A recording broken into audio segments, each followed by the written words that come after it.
Have you ever noticed how the more you justify your choices, the less confident you feel about them? You made a decision, clear and certain in your mind, but then someone questioned it. And suddenly you found yourself unraveling your reasoning, laying out evidence, desperately trying to make them see what you saw.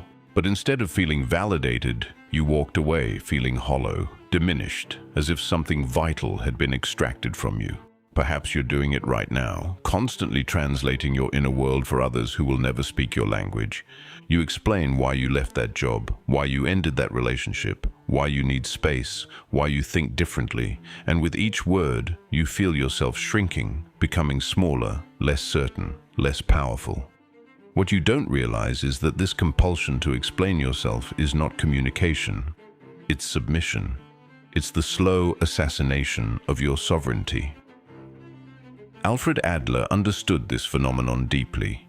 He recognized that the need to justify oneself stems from an inferiority complex, a desperate attempt to prove worthiness to an imaginary jury that never adjourns.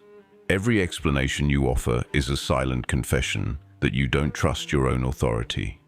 Every justification is a vote of no confidence in your own judgment. This video is for you who exhausts yourself constructing elaborate defenses for simple choices. For you who rehearses conversations in your head, preparing explanations for decisions you haven't even made yet. For you who treats your life like a courtroom where you're perpetually on trial and everyone else is the judge. But what if I told you that your explanations are not bridges to understanding, but prison bars you build around yourself? That every time you justify your existence, you hand someone else the keys to your cage. That true power doesn't come from being understood, but from being willing to be profoundly misunderstood. Today, we're going to dismantle this toxic habit that keeps you small. We're going to explore why your need to explain is actually a form of self-betrayal, and why the most powerful people you'll ever meet are those who move through the world without apology, without justification, without ever feeling the need to make themselves smaller so others can feel bigger. So if you're ready to stop shrinking, to stop apologizing for taking up space, to stop treating your life like it needs footnotes and disclaimers, stay with me, because after this, you'll never explain yourself the same way again. Every explanation begins with doubt. Not their doubt in you, but your doubt in yourself. The moment you feel compelled to justify, you've already accepted that your choice requires defense. You've already agreed to stand trial. You've already conceded that their opinion holds weight over your reality. Søren Kierkegaard wrote about this existential anxiety, this need to constantly affirm our choices through others' validation. He called it the sickness unto death.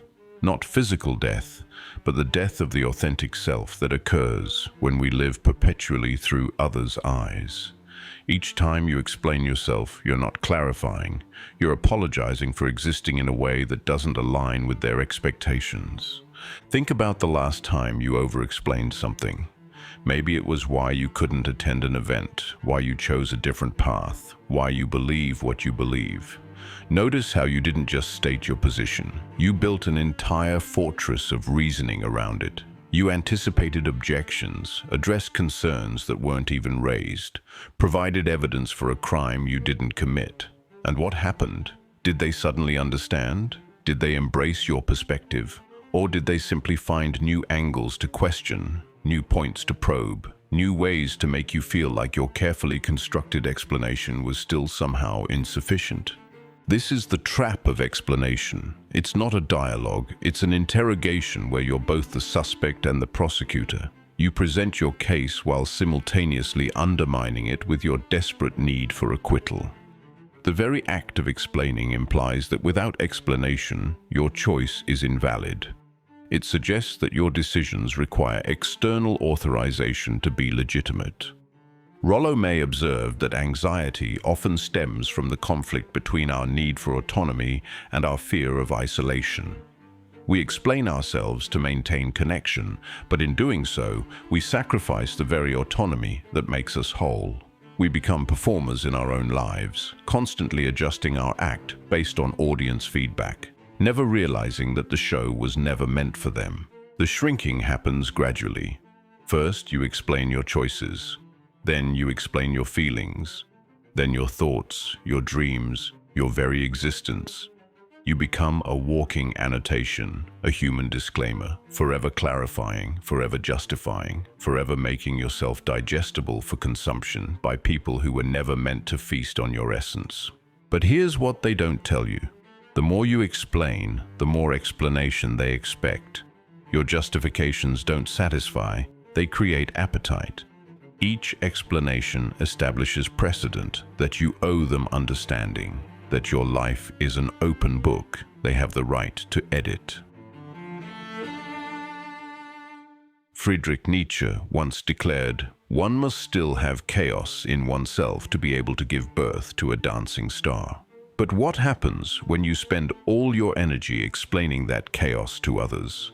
What happens when you try to make your internal universe comprehensible to those who can barely navigate their own? The answer is simple. You lose the chaos. You lose the creative force. You lose the very thing that makes you extraordinary in your desperate attempt to appear ordinary enough to be understood. There's a profound philosophy in refusing to explain yourself. It's not arrogance, it's self-preservation. It's the recognition that some things are too sacred to be dissected, too complex to be simplified, too personal to be public. When you stop explaining, you stop inviting others into spaces they were never meant to occupy.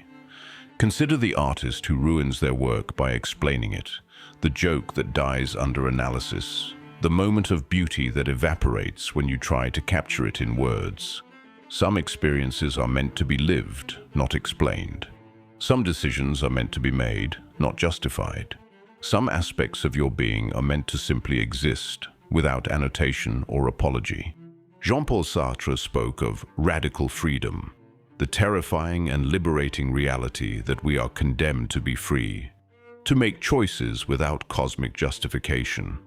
But most people cannot bear this freedom.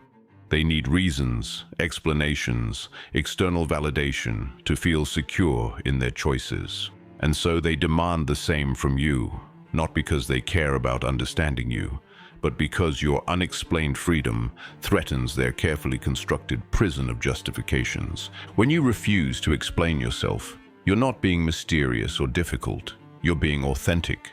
You're acknowledging that your inner world is too vast to be reduced to bullet points, too nuanced to be captured in sound bites, too alive to be pinned down like a butterfly in a display case. The philosophy of silence recognizes that explanation is often degradation. To explain is to reduce, to simplify, to make small enough for comprehension by minds that may not have the capacity or desire to truly understand. It's to take the infinite complexity of your being and compress it into digestible portions for people who are only hungry for gossip, not truth. Let's be brutally honest about what's really happening when you explain yourself. You're not sharing, you're surrendering. You're not communicating, you're capitulating. Every justification is a transfer of power from you to them. Michel Foucault understood that power operates through discourse, through the ways we're compelled to speak about ourselves. The confession, the explanation, the justification, these are all mechanisms through which power is exercised over us. When you explain yourself, you're not exercising freedom, you're participating in your own subjugation. Think about who demands explanations from you. Is it those who truly care about your well-being? Or is it those who feel entitled to your compliance? The people who genuinely respect you don't need your explanations. They trust your judgment. The ones who demand justifications are usually the ones who benefit from your self-doubt. There's a sinister psychology at play here. When someone makes you explain yourself, they're not seeking understanding, they're establishing dominance. They're positioning themselves as the arbiter of validity, the judge of worthiness, the authority on what constitutes acceptable choices.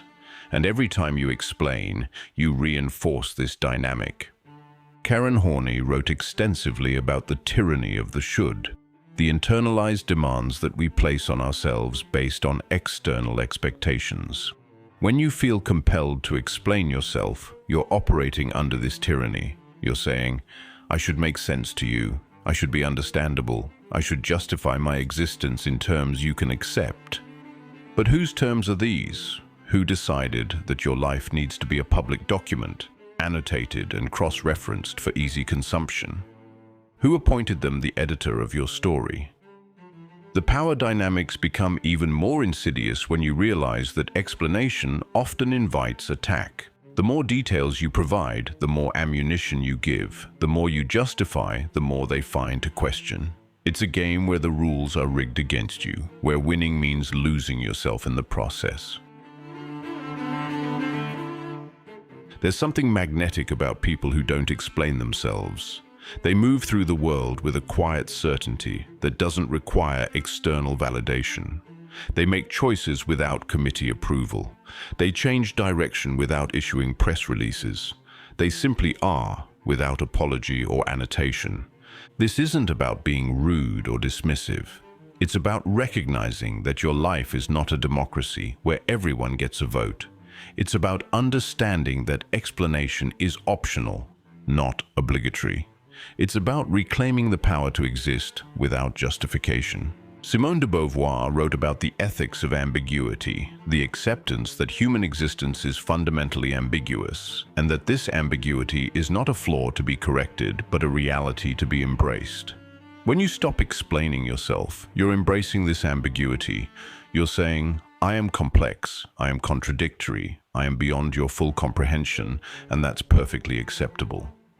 The art of becoming unexplainable starts with recognizing that you don't owe anyone understanding. Your choices don't need to make sense to others. They need to make sense to you. Your path doesn't need to be logical to observers. It needs to feel authentic to your soul. This requires a fundamental shift in how you see yourself. Instead of seeing yourself as a problem to be solved, see yourself as a mystery to be lived. Instead of treating your life like a thesis that needs defending, treat it like a poem that needs no interpretation beyond your own. Viktor Frankl, who survived the Nazi concentration camps, wrote about the ultimate freedom that no one can take away. The freedom to choose your attitude, to determine your own meaning. When you explain yourself constantly, you're surrendering this freedom. You're letting others determine the meaning of your choices, the value of your decisions, the validity of your existence. Becoming unexplainable doesn't mean becoming unknowable. It means being selective about who gets access to your depths. It means recognizing that not everyone deserves the intimacy of explanation. It means understanding that some people are asking for explanations not to understand you better, but to use your words against you. Here's something that might disturb you. Being understood is often a form of violence. When someone claims to understand you completely, they're not honoring your complexity. They're reducing you to a concept they can grasp. They're fitting you into their mental framework, trimming away everything that doesn't fit their comprehension. D.W. Winnicott wrote about the false self, the compliant persona we develop to meet others' expectations. Every time you explain yourself to be understood, you're feeding this false self. You're becoming who they need you to be rather than who you actually are. The violence of being understood is subtle but devastating. It happens when someone says, "I know exactly what you mean," when they couldn't possibly know. It happens when they finish your sentences, assuming they know where you're going. It happens when they reduce your complex emotional experience to a simple category they can file away. This violence is particularly acute when you've explained yourself thoroughly, you've laid out your reasoning, your feelings, your motivations, and then they respond with, "Oh, so basically you're just," and proceed to minimize everything you've said into a simplistic summary that bears no resemblance to your actual experience. Jacques Lacan spoke of the impossibility of full communication, the fundamental gap between what we mean and what others understand. This gap isn't a failure, it's a protection. It preserves the mystery of our being, the irreducible core that cannot be captured in language or understood by others. When you stop explaining yourself, you're honoring this gap. You're refusing to participate in the violence of reduction. You're saying, "I am more than your understanding can contain, and I won't pretend otherwise." The desire to be understood is natural, but it becomes pathological when it overrides your authenticity. When you contort yourself to fit others' comprehension, when you simplify your complexity to be digestible, when you explain away your contradictions to appear consistent, you're committing violence against yourself. What if being misunderstood is not a failure, but a triumph? What if the inability of others to fully grasp you is not a communication problem, but a sign of your magnificent complexity? What if misunderstanding is the price of authenticity? Rainer Maria Rilke wrote, "Perhaps all the dragons in our lives are princesses who are only waiting to see us act just once with beauty and courage." The dragon of misunderstanding might be the princess of freedom in disguise. When you accept being misunderstood, you free yourself from the exhausting performance of being comprehensible. The liberation of misunderstanding comes with recognizing that others' interpretations of you are their creation, not your responsibility. They will project their fears, their desires, their limitations onto you regardless of how much you explain. So why exhaust yourself trying to control their projections? Carl Jung spoke of the shadow, the parts of ourselves we refuse to acknowledge. Often, when others misunderstand us, they're actually seeing their own shadow projected onto us.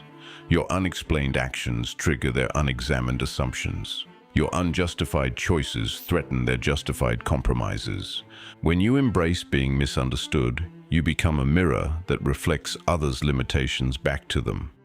They don't understand you not because you haven't explained enough, but because understanding you would require them to expand beyond their current capacity, and that expansion is uncomfortable. The liberation comes when you realize that misunderstanding is not your problem to solve. It's their limitation to overcome, or not. You can move through the world as yourself, fully and unapologetically, without taking responsibility for others' ability or inability to comprehend you. This doesn't mean being intentionally obtuse or difficult. It means being authentically yourself without feeling obligated to provide a user manual. It means trusting that the right people will understand what they need to understand, and the rest is none of your business. Every explanation costs you something, not just time, but vital energy that could be spent on creation rather than justification. When you constantly explain yourself, you're hemorrhaging life force into a void that can never be filled. Wilhelm Reich wrote about character armor, the psychological and physical defenses we build to protect ourselves. Constant explanation is a form of character armor, but instead of protecting you, it exhausts you. It's like wearing a suit of armor made of your own blood. It might shield you temporarily, but it drains you in the process. Consider the energy it takes to craft an explanation that will satisfy someone who's already decided you're wrong. Consider the mental effort of anticipating objections, addressing concerns, providing evidence.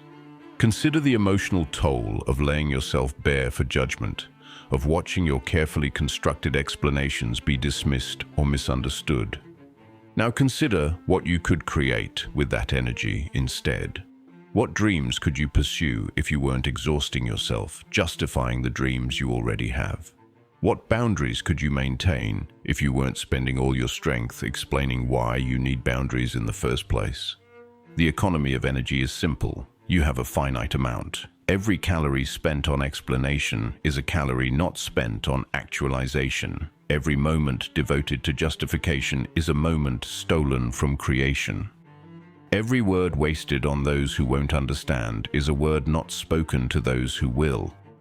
When you stop explaining yourself, you reclaim this energy. You redirect it from defense to offense, from justification to creation, from explanation to exploration. You stop being a defendant in the courtroom of others' opinions and become the author of your own narrative.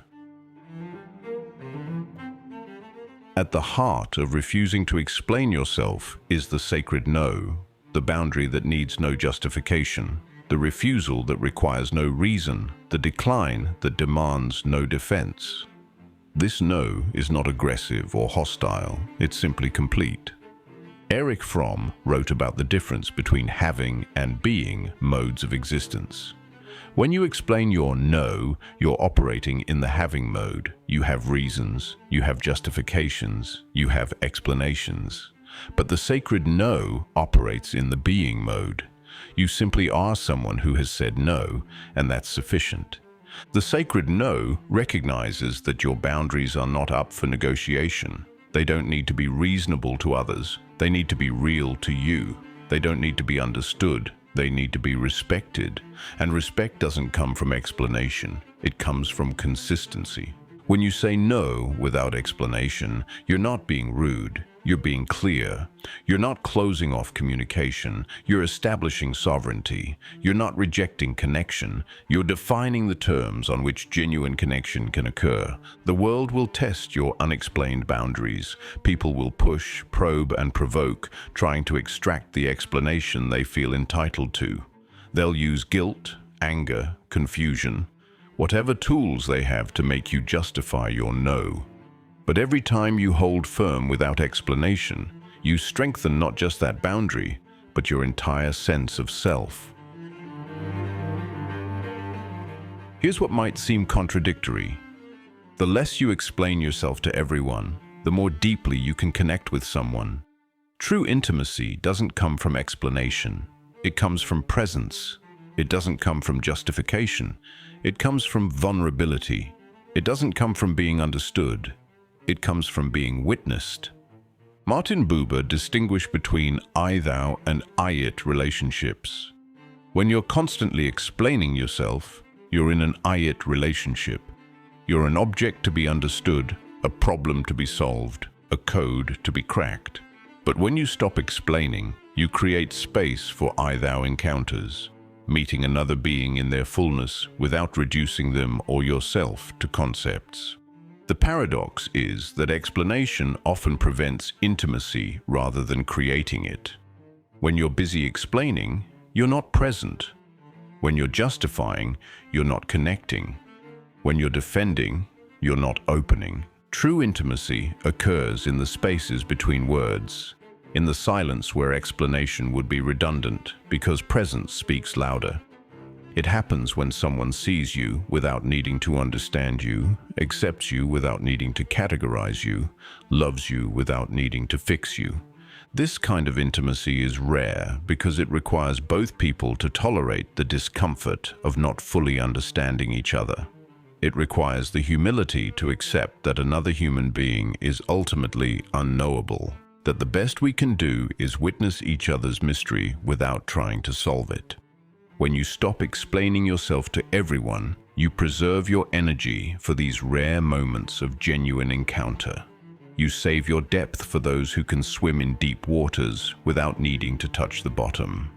You reserve your complexity for those who can appreciate it without needing to simplify it. Authenticity isn't built on explanation, it's built on action. Your choices, unexplained and unjustified, create the architecture of who you are. Each decision you make without seeking permission, each boundary you set without providing reasons, each path you take without requesting approval. These are the bricks of your authentic self. Existentialist philosophers understood that we are what we do, not what we say about what we do. Jean-Paul Sartre argued that existence precedes essence. We exist first, and through our choices we create who we are. Explanation is an attempt to reverse this process, to define our essence through words rather than actions. When you stop explaining yourself, you start living yourself.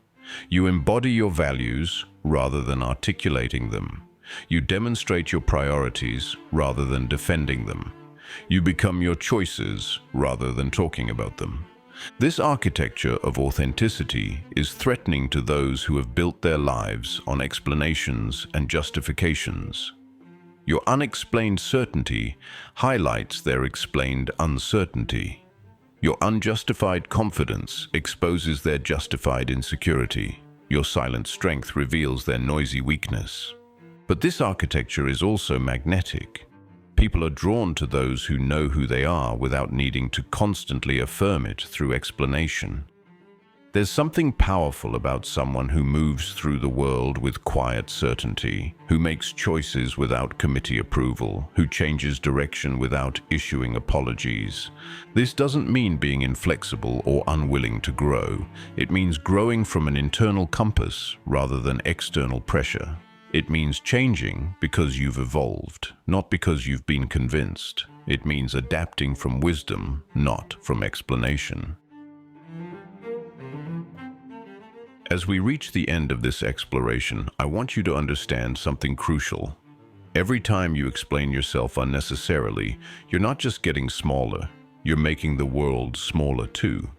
You're reinforcing the idea that everything must be comprehensible, that mystery is threatening, that complexity must be reduced to simplicity. But you were not born to be simple. You were not created to be easily understood. You were not designed to fit neatly into others' mental frameworks. You are a universe unto yourself, with internal laws that don't need to align with external expectations. The final frontier is not outer space, it's inner space, the vast, unexplored territory of your own being that doesn't need to be mapped for others' navigation. It's the part of you that remains wild despite domestication attempts, that remains mysterious despite explanation attempts, that remains free despite control attempts. When you stop explaining yourself, you're not just reclaiming your power, you're reclaiming your mystery. You're honoring the parts of you that cannot be captured in words, that cannot be reduced to reasons, that cannot be justified by logic. You're acknowledging that you are larger than language, deeper than description, more complex than any explanation could contain. This is not a call to isolation or arrogance. It's a call to authenticity. It's an invitation to stop shrinking yourself to fit others' understanding and start expanding into your full magnitude.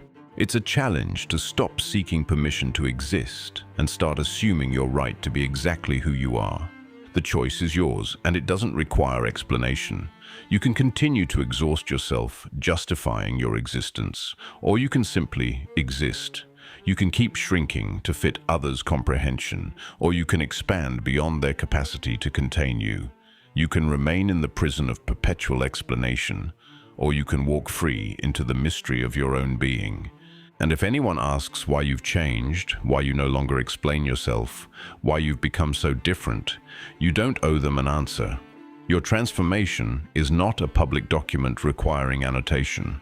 Your evolution is not a community project requiring consensus. Your life is not a democracy where everyone gets a vote. You are becoming unexplainable, and that is your power. You are becoming incomprehensible, and that is your freedom. You are becoming yourself without apology or explanation, and that is your revolution. So let them wonder, let them question, let them project their confusion onto your clarity. You have more important things to do than explain yourself to people who are committed to misunderstanding you. You have a life to live, unexplained and unapologetic. And that life begins the moment you stop explaining and start existing.